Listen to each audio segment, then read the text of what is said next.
ജയ് മാതാ. ചരണം ശരണം രമാംബികേ, ചരണം ശരണം ത്രയംബകേ. എല്ലാവർക്കും നമസ്കാരം.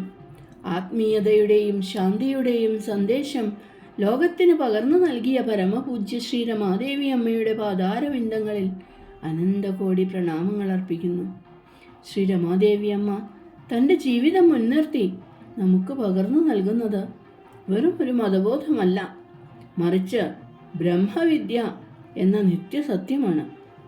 ഭാരതീയ സംസ്കാരം എന്നത് വെറും ആചാരങ്ങളല്ല, അത് ബ്രഹ്മവിദ്യ, സത്യത്തെക്കുറിച്ചുള്ള അറിവ്, യോഗശാസ്ത്രം അതിലേക്കുള്ള വഴി, ഗുരുപരമ്പര ആ വഴി കാട്ടിത്തരുന്ന വെളിച്ചം എന്നിവയുടെ സംഗമമാണ്.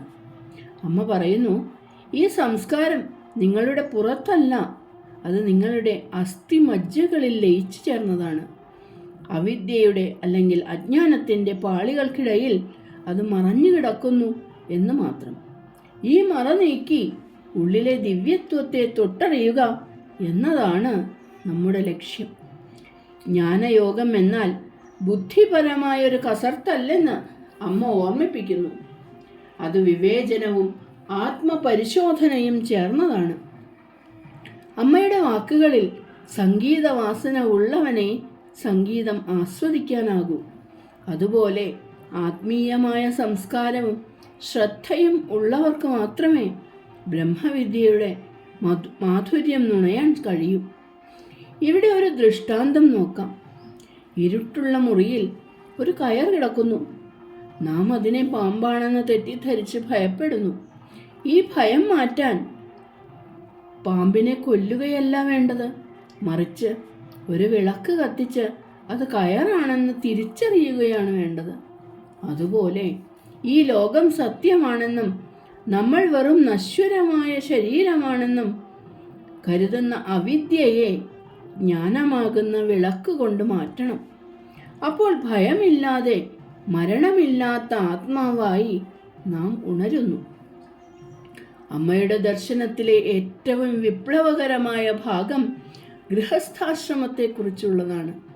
ആത്മീയതയ്ക്കായി വീട് ഉപേക്ഷിക്കേണ്ടതില്ല. നിങ്ങളുടെ വീടിനെ ഒരു സാധാരണ കെട്ടിടമായി കാണാതെ ഹൃദയമാകുന്ന ശ്രീകോവിലിൻ്റെ പുറമേയുള്ള അടയാളമായി കാണുക എന്ന് അമ്മ പഠിപ്പിക്കുന്നു. ഭഗവാൻ ഉള്ളിലിരിക്കുമ്പോൾ വീട് ഒരു ക്ഷേത്രമാകുന്നു.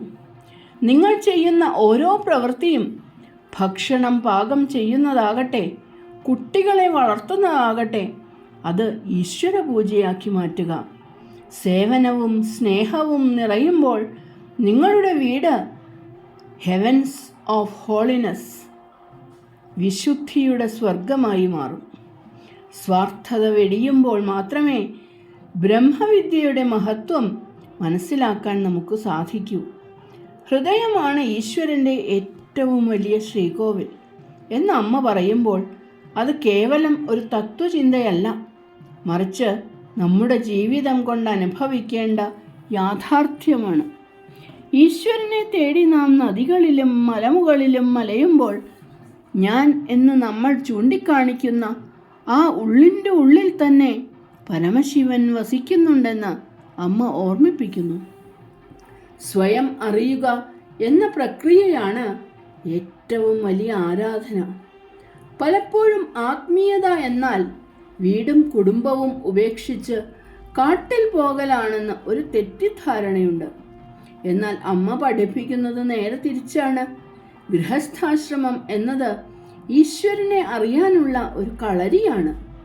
നിങ്ങളുടെ വീട് ആത്മീയതയുടെ പുറമേയുള്ള അടയാളമാണ്. ഒരു പഴയ കഥ ഓർക്കുന്നു. ഒരു ഗൃഹാതുരനായ മനുഷ്യൻ സന്യാസം സ്വീകരിക്കാൻ ഒരു ഗുരുവിനെ സമീപിച്ചു.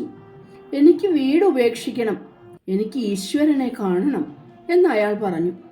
ഗുരു ചിരിച്ചുകൊണ്ട് പറഞ്ഞു, നീ നിന്റെ വീട്ടിൽ പോയി നിന്റെ മാതാപിതാക്കളെ ഈശ്വരനായി കാണുക, നിന്റെ കുഞ്ഞുങ്ങളെ കൃഷ്ണനായി കാണുക, അവർക്ക് വേണ്ടി ചെയ്യുന്ന സേവനം ഈശ്വര പൂജയായി കരുതുക. അയാൾ തിരിച്ചുപോയി അപ്രകാരം ചെയ്തു. കുറച്ചു കാലം കഴിഞ്ഞപ്പോൾ അയാൾക്ക് മനസ്സിലായി, കാട്ടിലെ മൗനത്തേക്കാൾ വലിയ സമാധാനം തൻ്റെ വീട്ടിലെ സ്നേഹത്തിലുണ്ടെന്ന്. നമ്മുടെ വീടിനെ ഒരു സാധാരണ കെട്ടിടമായി കാണാതെ അതൊരു പുണ്യസങ്കേതം ആയി കാണാനാണ് അമ്മ പറയുന്നത്. നമ്മുടെ വീടിനെ എങ്ങനെയാണ് സ്വർഗമാക്കുന്നത്? വില കൂടിയ പെയിന്റോ ആഡംബര വസ്തുക്കളോ അല്ല അതിനു വേണ്ടത്. അമ്മ പറയുന്നു, നിങ്ങളുടെ ദർശനത്തിൻ്റെ തേജസ്സും ഉൾക്കാഴ്ചയുടെ ശുദ്ധിയും സഹാനുഭൂതിയുടെ ആഴവും കൊണ്ട് വീടിനെ അലങ്കരിക്കുക. ഒരാൾ തൻ്റെ വീടിൻ്റെ ഓരോ മുക്കും മൂലയും ശുദ്ധിയായി സൂക്ഷിക്കുന്നത് പോലെ തൻ്റെ ചിന്തകളെയും വാക്കുകളെയും ശുദ്ധമാക്കണം. വീട്ടിൽ വെച്ചുണ്ടാക്കുന്ന ഭക്ഷണം ഭഗവാനുള്ള പ്രസാദമായി കരുതി പാകം ചെയ്യുമ്പോൾ ആ ഭക്ഷണം ദിവ്യമാകുന്നു. നമ്മെ വേദനിപ്പിക്കുന്നവരോട് ക്ഷമിക്കുമ്പോൾ നമ്മുടെ വീടൊരു ക്ഷേത്രമായി മാറുന്നു. മഹാദേവൻ എന്നത് നമ്മിലുള്ള ആ ചൈതന്യമാണെങ്കിൽ ആ ചൈതന്യം അറിഞ്ഞുകൊണ്ട് പ്രവർത്തിക്കുന്ന ഓരോ നിമിഷവും ധ്യാനമാണ്. വിശുദ്ധി എന്നത് പുറമേ നിന്ന് വരേണ്ട ഒന്നല്ല, അത് നമ്മുടെ ആത്മാവിൽ അന്തർലീനമായിട്ടുള്ളതാണ്. ഈ ഉന്നത ബോധത്തോട് ചേർന്ന് നിന്ന് ജീവിതം നയിക്കുമ്പോൾ നമ്മുടെ ലൗകിക ജീവിതം തന്നെ ആത്മീയമായി മാറുന്നു. നമ്മുടെ വീടുകൾ വെറും താവളങ്ങളല്ല, അവ സ്വർഗതുല്യമായ വിശുദ്ധ കേന്ദ്രങ്ങളാകട്ടെ. സ്നേഹവും സത്യവും നിറയുന്നിടത്ത് ഈശ്വരൻ താനേ എഴുന്നള്ളും. അമ്മയുടെ ഈ വചനങ്ങൾ നമ്മുടെ ജീവിതത്തിന് വഴികാട്ടിയാകട്ടെ. യോഗം എന്നാൽ ചേർച്ച എന്നാണ് അർത്ഥമെങ്കിലും അമ്മയുടെ അദ്വൈത ദർശനത്തിൽ രണ്ട് എന്നൊന്നില്ല. ഈശ്വരനും നിങ്ങളും ഒന്നാണ്.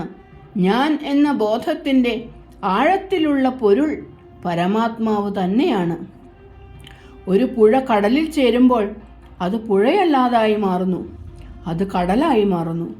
അതുപോലെ ഉപാധികളായ ശരീരം, മനസ്സ്, ബുദ്ധി ഇവ നീങ്ങുമ്പോൾ ജീവൻ ശിവനായി മാറുന്നു. അഹങ്കാരം ഇല്ലാതാവുകയും വാസനകൾ നശിക്കുകയും ചെയ്യുമ്പോഴാണ് യഥാർത്ഥ യോഗം സംഭവിക്കുന്നത്. ഇത് പ്രാണായാമം കൊണ്ടോ കായിക അഭ്യാസങ്ങൾ കൊണ്ടോ മാത്രം നേടാവുന്നതല്ല, മറിച്ച് നിരന്തരമായ വിചാരം കൊണ്ടും ശരണാഗതി കൊണ്ടും നേടേണ്ടതാണ്. അമ്മ പഠിപ്പിക്കുന്ന 4 സങ്കല്പങ്ങൾ നിർഗുണമായ സത്യം, സർവവ്യാപിയായ ശക്തി, അന്തരാത്മാവ്, വിഗ്രഹത്തിലെ ഈശ്വരൻ ഇവയെല്ലാം ഒരേ ലക്ഷ്യത്തിലേക്കുള്ള വഴികളാണ്.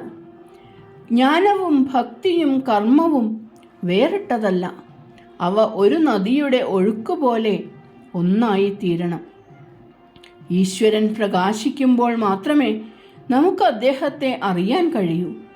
ആ പ്രകാശം സംഭവിക്കുന്നത് നമ്മുടെ പരിശുദ്ധമായ ഹൃദയത്തിലാണ്. അതിനാൽ ഹൃദയത്തെ ശുദ്ധമാക്കുക, സ്നേഹം കൊണ്ട് ലോകത്തെ കാണുക. ഈ ഭാരതീയ സംസ്കാരം നമ്മുടെ ജീവിതത്തിലൂടെ പ്രകാശിപ്പിക്കാം. അമ്മയുടെ അനുഗ്രഹം എല്ലാവരിലും ഉണ്ടാകട്ടെ. ജയ് മാതാ.